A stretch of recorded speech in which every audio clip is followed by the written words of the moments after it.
Là, il y a les Paralympiques, donc je me dis peut-être je vais regarder ça. Et je sais, bon, tout le monde s'en bat les couilles. Mais moi, j'ai envie d'y croire. J'ai envie d'y croire, je te dis la vérité, parce que ça a l'air stylé, quoi, les Paralympiques. Moi, j'aime bien. Parce que je me dis, c'est un peu terrible de les faire passer après. Déjà, ils sont handicapés, en plus, ils les font passer après. C'est pas terrible, quoi. C'est comme si il y avait une soirée de ouf. Toi, t'es handicapé, t'arrives en retard. On te dit, il y avait LeBron James, Aya Nakamura, un mec tout bleu. Mais t'inquiète, hein, il reste les muffins du Crous. C'est une dinguerie. C'est une dinguerie, frère. C'est une dinguerie. C'est terrible. C'est terrible, Paul. C'est terrible. Alors que je sais que ça va être bien. Je sais que ça va être bien. Je sais que ça va être bien. Pourquoi je sais que ça va être bien? Parce que j'ai entendu dire que, tu sais, genre dans certaines épreuves, ils prennent pas en considération le handicap. Tu vois ce que je veux dire? Genre par exemple, il y a un handicapé plus handicapé que les autres, il va concourir avec des handicapés moins handicapés. Tu vois? Par exemple, récemment sur internet, j'ai vu, peut-être vous avez vu passer la vidéo d'un mec qui joue au ping-pong sans main. T'sais, il n'a pas de main et il joue avec la bouche. T'sais, il lance la balle avec ses pieds et tac, il commence à jouer, quoi. Et il joue contre un mec qui n'a pas de bras droit mais qui est gaucher. Du coup, tu vois ce que je veux dire? Là d'un coup, ça m'intéresse. Et là, j'ai envie de voir. Là, j'ai envie de voir ce qui va se passer. Je te dis la vérité, j'ai envie de voir ce qui va se passer. Mais ouais, en plus, s'il y a un truc que les JO m'ont appris, c'est qu'en vrai, tant qu'il y a un Français dans la compétition, je suis avec lui. Vraiment, je suis avec lui et je suis à fond derrière lui, quoi. Tu sais, à 15h, je me retrouvais devant du hockey sur gazon. Ça n'a aucun sens. J'enchaînais avec le BMX. Et on gagnait les 3 médailles et je deviens facho. Ouais, moi, je deviens un facho. Je suis en mode, oui, on est chez nous, voilà. La France aux Français, voilà. Aucun sens. Ah, moi, je fais des petites blagues courtes comme les promesses de Macron.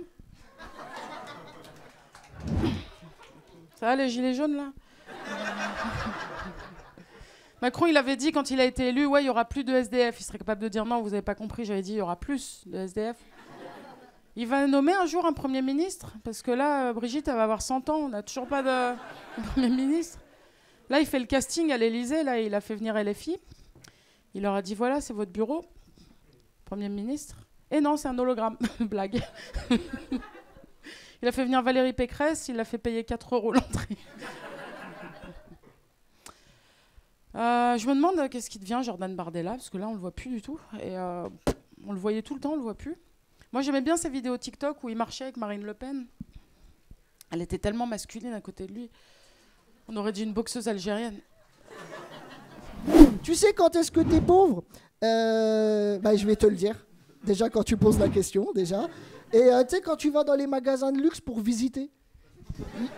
C'est un truc de clochard. Les gens, ils vont à Louis Vuitton, ils achètent un sac. Toi, t'es en mode exposition sur les riches. Tu te balades à Louis Vuitton, tu dis « Médecin, elle est blindée !» Et t'as des phrases de fou. Hein. Tu sais, le sac, des fois, il est super cher, mais il est moche.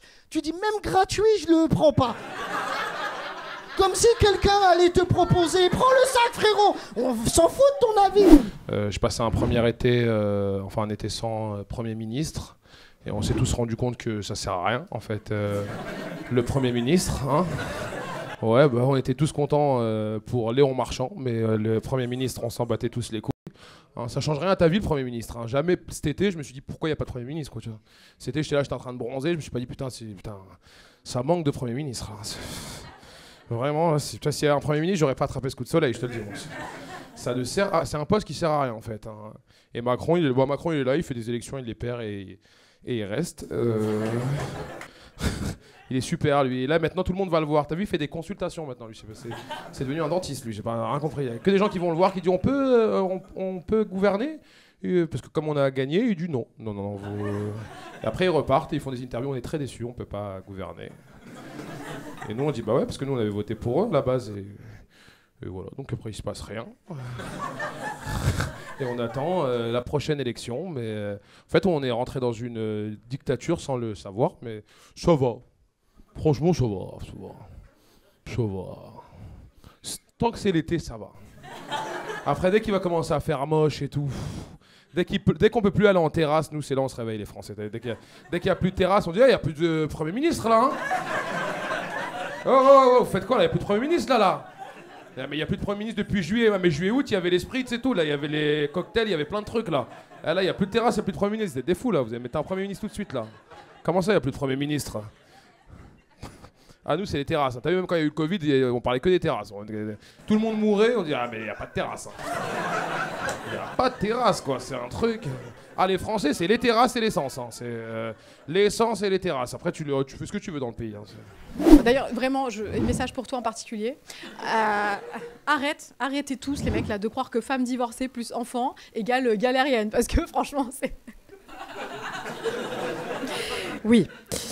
Oui, non, c'est vrai, c'est galère, quoi. Non, mais voilà, après, Non, mais c'est vrai, c'est bien. Mais après, j'essaie toujours de voir le positif. Je me dis que le divorce, ça m'a permis de m'installer dans le sud de la France. Voilà, je vis au soleil, je suis hyper contente. J'ai toujours une vie pleine de galères, mais on en rigole tous ensemble. Il y en a, ils se foutent de ma gueule, mais pas qu'à moitié. Et puis, j'ai malgré tout rencontré des charmants jeunes hommes à Marseille qui m'ont même proposé leur épaule pour pleurer. C'est mignon ou pas ?